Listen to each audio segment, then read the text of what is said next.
Okay, so I think we're live. We'll see. Either way, we can start off with intentions and any agenda topics that you want to talk about, or even also just recall recall what you did this week. A good intro, whatever you want. We'll keep it loose. So to model though, I'll say my intentions are just to facilitate a good call. And get updates around the horn, and maybe make sure that we have the space to break into working sessions. And if one topic, sticks out, like we have 3 narrative people, maybe we'll just dive into one of these topics and have a work session if we have extra time. And then, yeah, no distractions and no real big updates or anything. I will pass it to Danny. Yeah, good morning. So this last week we put in a pretty good session to do one more clean pass on the narrative. So we'd love to be able to lock that narrative down and make it final this week. So that's an intention to get that goal set. And other than that, there's still a little bit of creative brainstorming around a couple of the final illustrations. I think that would be beneficial to having a couple of people hacking on that. So I'd love if we can have time for that. No distractions, just really love to get the narrative locked down and all the information we need to Nyan Cat to do the next set of illustrations. I'll pass it over to Jeff. Cool. Yeah, glad to be here for the call. Intention is to support this moving forward in whatever way needed, whether that's on the model side, the scoring side, the narrative side. So yeah, any work sessions or breakout sessions on that, definitely happy to participate in. Distractions, I have a number of tabs open. I'll probably be just working on a few little communications on the side, but we'll be listening in and happy to chime in wherever needed. And I'll pass it to Fred. Hello, this is Fred. I'm in a very nice place with my family in central Italy. I jumped in to give some positive feedback, hoping to help you out with a fresh look if it's needed. Of course, you can shut me off anytime. And well, distraction, just some flies that are hitting me, but for the rest, I'm all on. Great, and we'll pass it to Andrew then to finish us off. Hi, people.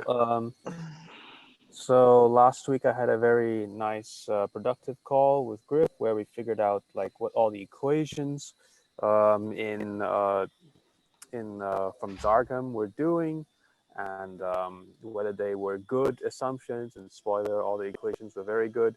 Found a lot of little bugs there that I hadn't expected.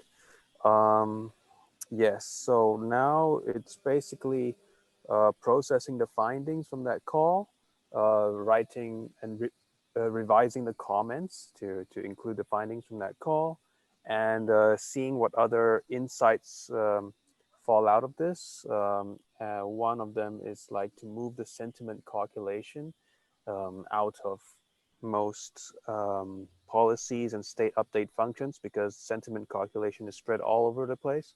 A lot of things are also spread all over the place, but sentiment calculation seems to be the biggest gain, simplicity gain there. So that's about, that's what I'm working around this week.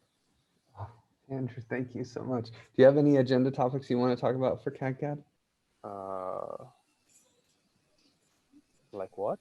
Oh, I don't know. Just giving you the space just in case. Otherwise, it seems like this is going to be a pretty illustration heavy call, illustration and narrative heavy call. So, so yeah. And also, if you feel like your time would be better spent, hacking on the Python code. I guess the one thing I want to say about cadCAD, the cadCAD piece is just curious about when you think it'd be good to have a second hand with you. Yeah, I'll let you know once. Wait, okay. So right now it's the comments, right? The comments should make onboarding people easier. And then, yeah, probably after the comments are done, and then I can start like breaking out the sentiment, and then you can bring someone else on to do whatever else needs to be done then. Okay. Yeah, I mean, dude, your code is so clean and so nice. And I mean, I'm not a dev. I was reading through it and I was able to understand it. I mean, that's magical. And I know that people would love to be working with you on this. So the second you tell me, the second you say I'm good to shill, people coming in and you could basically almost lead a small team. Maybe it's just one other person, but to start helping you kick some of this Python code out, that would be like someone will come in, I'm sure. All right. And hey, Marco, welcome. Did you have any intentions or distractions for the call? Distractions, my daughter.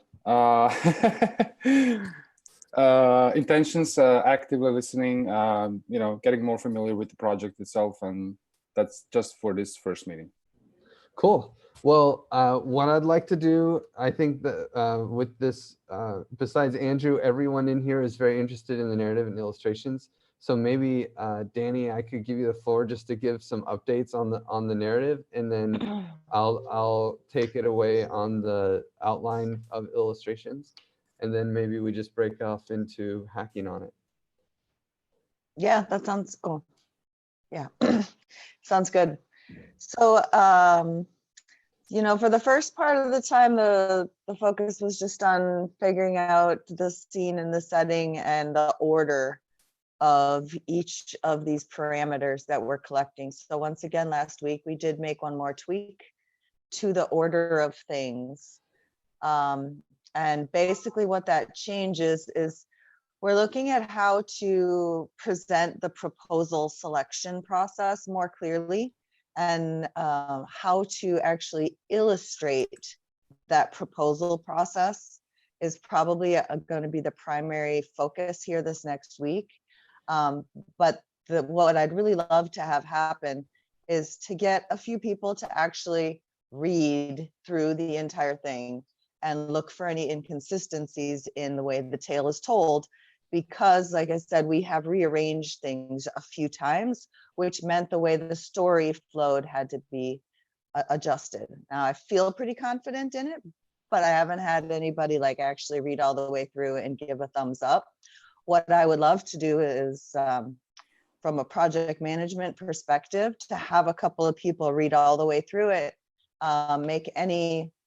point out anything that looks like it really needs to be fixed before we lock this down, and then get some thumbs up all the way around that says, yeah, this narrative is complete and good to go until such time as we have all the illustrations in and can do like a final pass.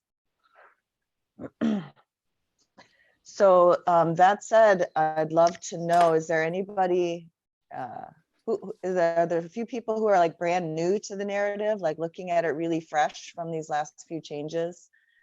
Jeff, I know you did a pass on it last time, and now we've made one more change.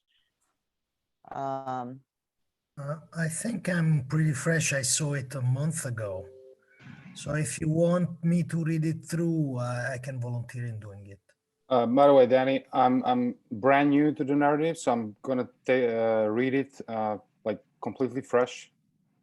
So yeah. Perfect. I'd love well. to get, yeah, both of your feedback, Fred and Marco, would be really amazing to have a fresh perspective on it, because after hacking on this for a couple of months, I just know it too intimately to notice if something's out of order at this point. I think it's good, but I'd really love to hear your feedbacks.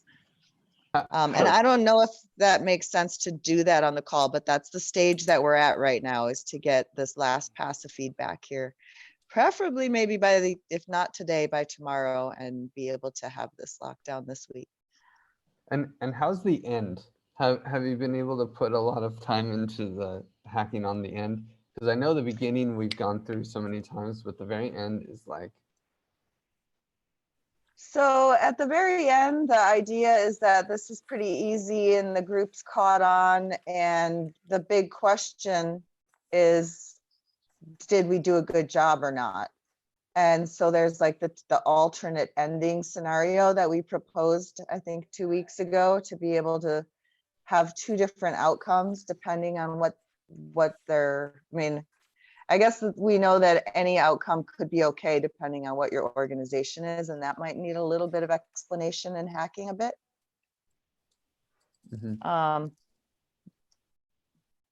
But really the main ending of the story is the part that is just, are you ready to go back and do it again? Okay, cool. So, but people should go all the way to the end, or should we stop them at a certain point because it's not fully? I'm just scrolling down. I feel like it's pretty, I mean, the very end is, let's see. Well, some of this, If results good, if results bad.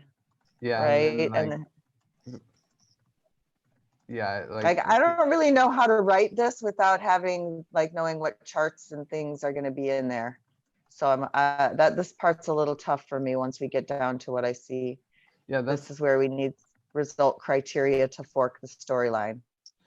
That's where I'm wondering if we should say, listen, to this point, this is a good stopping point. This is a good spec. We want to freeze this piece because I don't think that I worry that there's still a lot of movement basically after screen 3 waiting for graphs that can happen. And maybe we try to freeze that like 2 weeks from now or something, but because I don't know that we have a firm idea on a few of these pieces. Right. So maybe we say like, hey, like we need the full read through just to screen 3 because I don't want to waste people's time on this stuff. It's just, it feels, last I read at least, it still felt a little messy and like needed a little more like feedback on both sides or just everyone around. Whereas everything above this is like, it feels like we have a solid concept on it. Okay, so we've collected all of the parameters. We're having people take a little break, entering the parameters into cadCAD.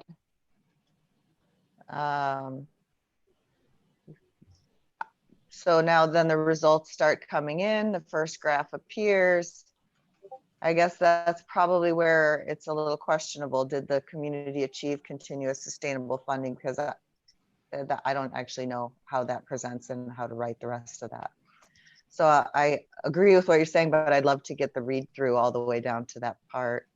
Okay, yeah. We just don't know once the results come back what to say to them based on what the different variables are for results that would return. Okay, that sounds good. So then have people read all the way through, basically till the very end. Yeah, I guess the thing that's ultimately where we especially need more feedback then. Any ideas on how to present that? Okay, cool. And do you just want people to put comments in the doc? Yeah, I'm fine with commenting. I'm even fine with using the editing feature if you feel comfortable with it, feel pretty strongly about any like grammatical or obvious things that you can fix. Go ahead and edit right into it, and I'll look at them and accept them or not. Okay. Cool. So let me just put this in the chat, just in case people don't see it. Oh, I'll put it in the Telegram chat. Okay. Cool. Does anyone have any questions on the narrative or about editing? It seems like Marco and Fred, you both are excited about actually hacking on this. So, any questions? No questions for time being, no. Okay, cool. So then let's talk about the outline. So the narrative was getting really cluttered with all the details about pictures. and that we want for Nyan and Marco actually to be hacking on. And so we pulled it all out, only leaving in the title of the illustration, and if we have a rough sketch, then we put the rough sketch, so that it's much cleaner for reading the narrative. We created a structure for managing each illustration so that we can make each illustration its own bite-sized piece, making it much more navigable for, much easier to navigate for Nyan Cat and eventually Marco when we get there. And we created the structure. Honestly, it was something that I think Ravi just Googled. And so if anyone has any better ideas or any piece that's missing, we kind of gave each illustration a status, like how close is it to done? What's the next step in the illustration? Is the, you know, what's the rough sketch if there is one? Who's leading this illustration? And then this is the part I'm really curious about, is like, we said, this is the goal for the illustration to communicate. This is the setting of the illustration or within the illustration. This is the mood of the illustration, any essential pieces that we want to add, whether or not it's interactive, because we have some illustrations that are actually inputs, like people will say, oh yeah, this many hatchers. And so it'll interact with the illustration. And then if there's any movement. Is there any piece of an illustration that maybe something that we would want to make sure we save for the illustrator to be able to interact with it? Or I don't think so. I think this covers pretty much everything. Great. I think it's fine. So, Do you have a basic color mode, a reference for this? I guess I think good question. Color mode, overall color mode would be, and should, I guess, be balanced with the whole, the whole design and everything else. So I guess like we don't want to have like one illustration, one color or style or whatever, and then another one, different one. We want to have everything like balanced out. So I don't think there should, like, once we have one style defined and said like, okay, this is the style we want to go for, I guess it should then translate to everything else, right? Yeah. We had some interesting, I actually think we had an issue with that in where we were like, hey, we want to have this, like, everything kind of be green, because we wanted a solar punk version of the future. And we ended up with this, like, I don't know, everything's green, but it almost looks like pollution, Yeah. But sorry to interrupt you. Now that you mentioned that the color mode, actually, yes, we might start with something green or whatever, but at some point, like if the mood is different, then the colors are different as well, right? And the illustrator should know that, right? I mean, I'm not an illustrator. I'm not going to do the hands-on illustrations work. I can definitely help with, suggestions, feedback on the mood, on the style, or whatever. But the colors should then as well follow the mood. Yeah, no, I was thinking about it because it's something you do usually to give a hint to the illustration making process, like, some sketches of how the mood of the color evolves. Here, for example, from a sort of dead green, a sort of autumn green, a little bit chemical from the first illustrations, you get more to a yellowish tint later on. So I was thinking if that was something given or just a note, you can keep it as a side note. The palette is evolving with the story, and that's, I think, is interesting, and the style stays constant. So I like that. Yeah, definitely. I also think that we shouldn't give the illustrator too much information or directions. Absolutely. Like, we should tell them, like, this is the mood we want to convey with this illustration, and then they should do their thing, right?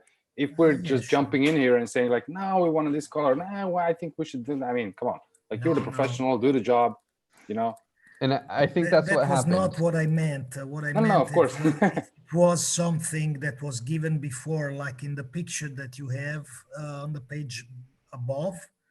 No, you give some indication with a picture, and I was just asking, of course, if you work with a director of photography, you discuss with him, but then it's up to him to decide. No, Yeah. it's his art. Ça va sans dire. Yeah, I think what happened was we gave too much direction.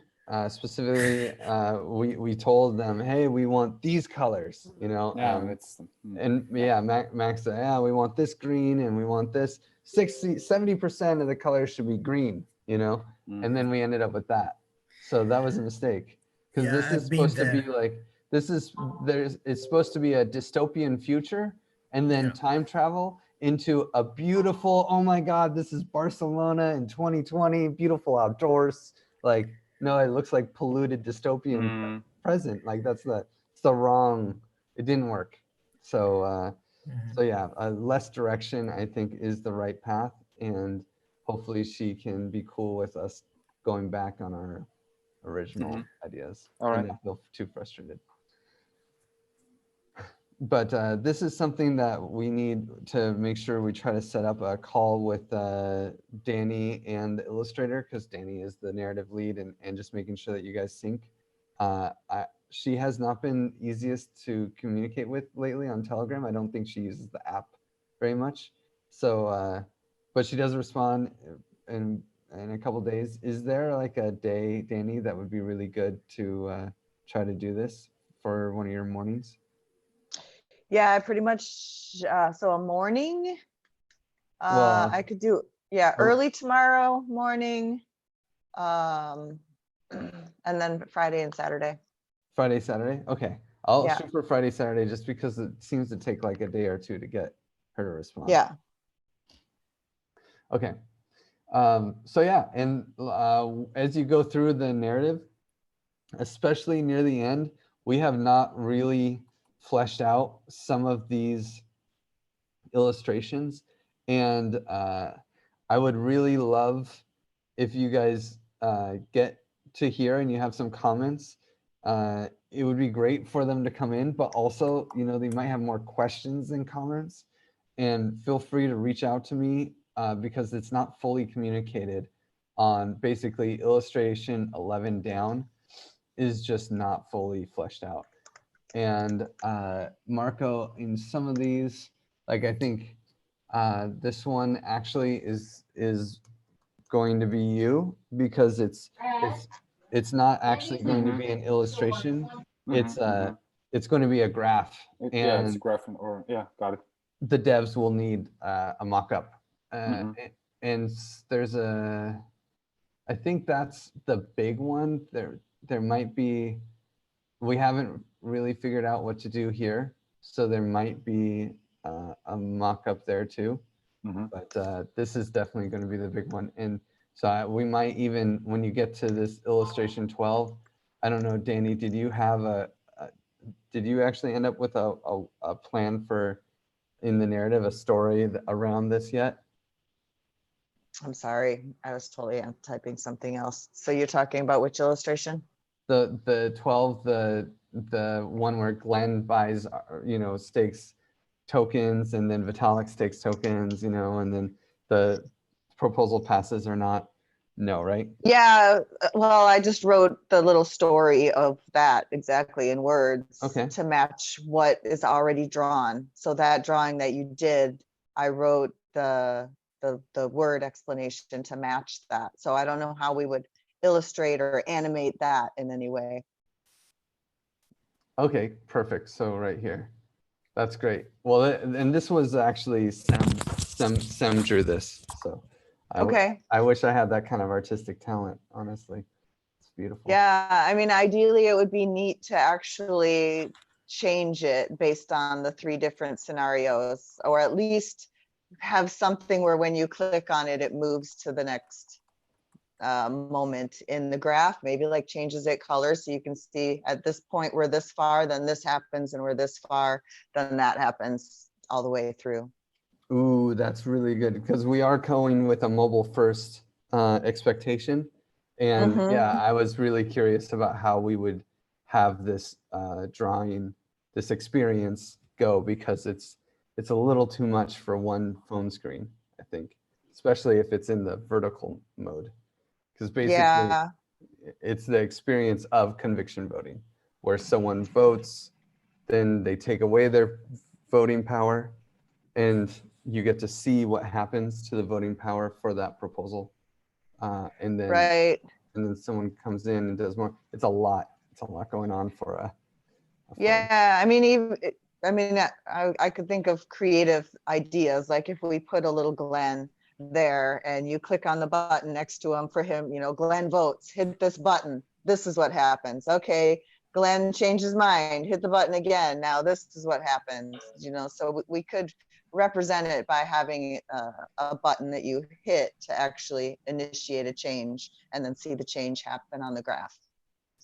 Yeah, that's what I was curious about as well, is like, can we, I don't know what kind of like additional dev work or scope creep this is, but if you just had the graph there and you push the button and you see your conviction charging, you let go of the button and it starts falling, you push the button again, and then there's this threshold. I'm not sure how, like the best way to go about it, but I thought that's a very like tangible way for people to understand conviction voting, at least at a very high level. You know, you can say, hey, look, your threshold is growing. If you let go of the button, your threshold is your conviction is dropping. When it hits the threshold, then it's like, hey, your proposal passed. Now, obviously, like this is one, yeah, exactly, like this, yeah. So the one thing, oh, sorry, go ahead. Could it be something to be tackled with either a small dialogue or something in the in sound? Because that is very much linked to time, and as I see it, you know, it could be something in sound that says that the time passing and situation changes. Could be a little bit subtle. Yeah, I think Marco, you were saying that sound would be really good here. Or no, Ravi, maybe it was Ravi. Ravi wanted to change it a lot more to be an audio experience. I think that we just want to make sure to keep it a little bit simple for the first round, and then integrate the. Yeah, also, kind I of- mean, you don't change your complete thing here. A complete audio thing, it's not a simplification. You are actually restarting, but something, a little trick that connects with the tempo of this splitting, you know, and maybe this splitting, like in the graph goes, is done in a way that is going according to a clip of audio of 20 seconds, something like that, that gives this idea, even telling it, and day 20, I decided this, and then somebody else says at day 30, this happened. And then another voice comes in day 60 and gives the other thing, unless you want to keep it like you're doing at the moment directly. Well, one thing I want to make sure that we know that about this is that it's this piece right here is the magic of this graph. The fact that when we're using this graph as a selection tool, and what they're basically getting to understand is you get to when you design conviction voting, you have to decide how long it takes for the max voting power to be reached. So for this graph, what we want to do is, I mean, we already have this app that we can kind of hack into a graphic for this game, where alpha effectively changes how long it takes to reach max voting power. So if you have a low alpha, not that we don't need to tell the user anything about alpha. We just talk about how long it takes for your voting power to accumulate. If you have a really hot, if you have a long time for it to accumulate, then that will change the way this interaction occurs, right? And if you have a short time, that will change how these interactions occur. So we'll have one story and we'll have a different design for the curve. And this is the interaction, the experience we want to have people see where they move it and it's like, oh, if it's longer, then it'll actually pass, and if it's shorter, then it won't, you know. And so they have this experience of like changing the shape of the curve. So it's pretty crazy. This is a crazy piece. It's gonna need a lot of work, and it's the most complicated piece that we have to give someone. Yeah, So, for example, I have not understood it. Yeah. You are moving this alpha for a while, and I've not understood, and I feel ashamed, but I'm not really getting it. no, it doesn't make any sense. I'm with you. I mean, I understand that there are days and there are votes. I mean, this is 50,000. Is it votes or something? Yeah, I mean, personally, I think we needed, but yeah, technically this is voting power. All right. So let's say that you accumulate voting power somehow, right? And this is the time in which you can accumulate voting power. So voting power is tokens times tokens within a function of time. Yeah. So the more time that you have your tokens behind a proposal, the more voting power your tokens. Yeah, no, the human side I remember is this image that sorry. Yeah, no, and so this is in like if the design is that the max voting power is reached in let's say 5 days, Yeah. then the chart looks like this. If the max voting power is reached, let's say in 20 days, then the chart looks like this. And what does it mean? So what it means for like the experience of, this is for designing. Yeah, no, I DAO. understand. So you want to have a more stable DAO or a more funky one, let's say. If you have more time between the max power and when someone actually adds conviction, then it means that it takes longer time for something to accumulate voting power. So Yeah. there's more time for the DAO to react to what is on pace to happen. And for individuals within the DAO to be like, oh, I don't like that, I'm going to leave, or oh, this is not happening fast enough, I want to support it too and move my tokens there. This is kind of the idea of conviction voting. Okay, now I understand. But and so this is changing. This is effectively like, oh, in this scenario, you know, this is what would happen if these same actions happen. And in this scenario, if the design was like this, then this is what would happen if these same actions happened at the same time. so let's say that, I mean, you reached Jeff and Griff reached a sort of agreement around 60. Yeah. Is that correct? And then they keep that agreement long enough that that the action can be performed in 2 days or 3 days or Well, 3 ticks, whatever it is. So yeah, so here Griff starts staking tokens. Yeah. And then here Jeff is like, oh yeah, I like that proposal too. So he starts staking tokens. So here's Griff and here's Jeff and here's the total. But then I'm like, screw this. Actually, there's this other proposal I care more about. So then my tokens leave and you get, and I'm not voting on it at all, but Jeff's a whale. So he's like, well, screw you, Griff. I don't care because I got more money. I got more voting power. Boom, you know, and then he launches it into the moon. Yeah, okay. And this story that you just said could not be said something like that into a fictional little dialogue of 20 seconds that goes with the... I mean, when you say it like that, I get it. Mm-hmm. So maybe this could be worked out like a short even one character only story, they say, and this happened, and then this happened, and then finally the thing went down.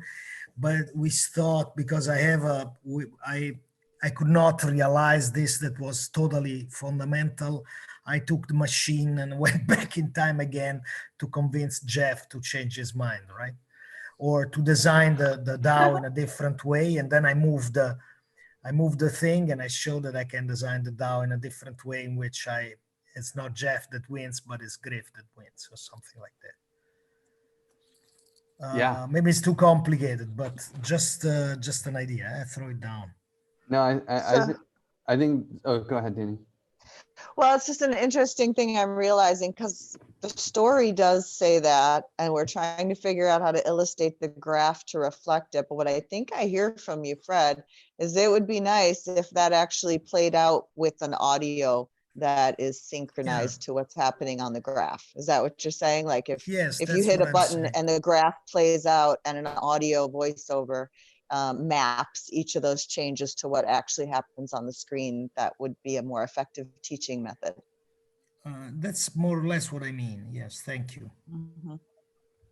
Yeah, it's one of the things that I was thinking about through each of these sections, is maybe being really clear about what is the learning objective from this, that we want to make sure we take away from that.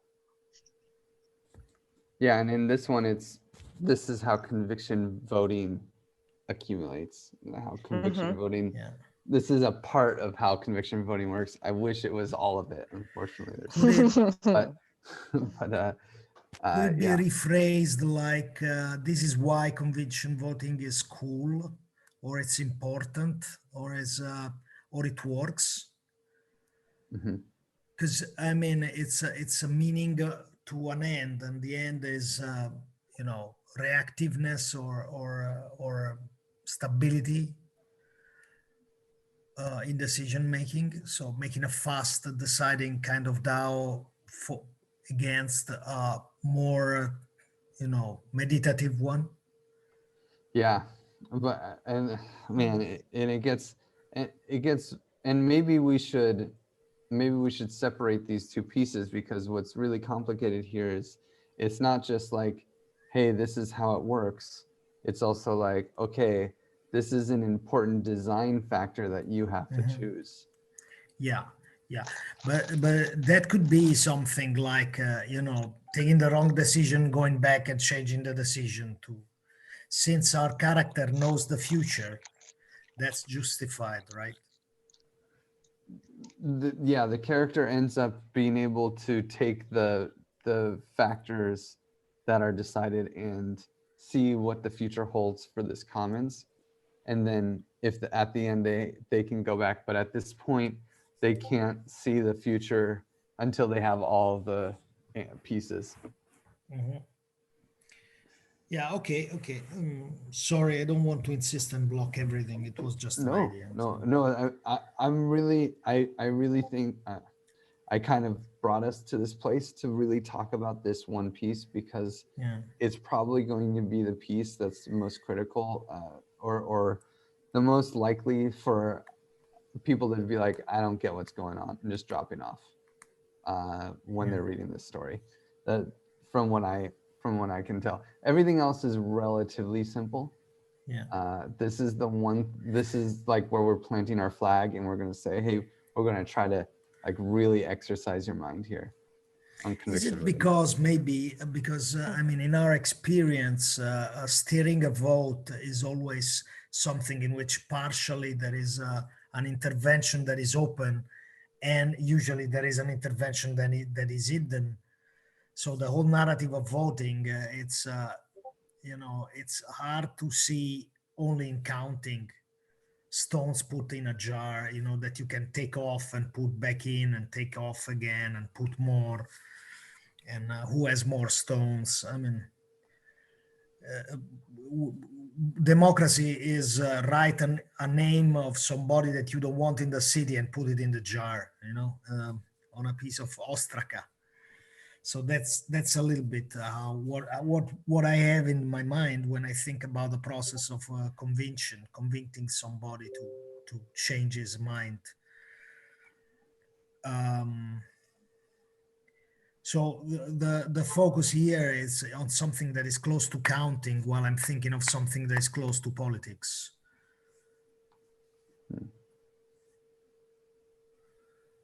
All right, I'm on the wrong track. Yeah, Shut up. I just got lost a little bit, but No, sorry. it's okay. Don't. If it's not useful, throw it away. It doesn't matter. Cool. Well, yeah. So yeah, well, let's just, the outline is here. When you're going through the narrative, you might need to kick up this document and look at some of these pictures. And after 11, it's basically not done. So that's where we're at there. So yeah, I would say if you guys want, we have 15 minutes. If you want to start hacking on some things, we can just use this space to work on it, get started. And if you run into any problems, we can speak up and have a chance. Do people feel good with that? Connection's gone. Okay, cool.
Guys, sorry, I need to drop. Yep. Thanks, Marco. Talk to you. Bye.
Okay, well, we only have a couple minutes left, so before the top of the hour, so I think we should call it.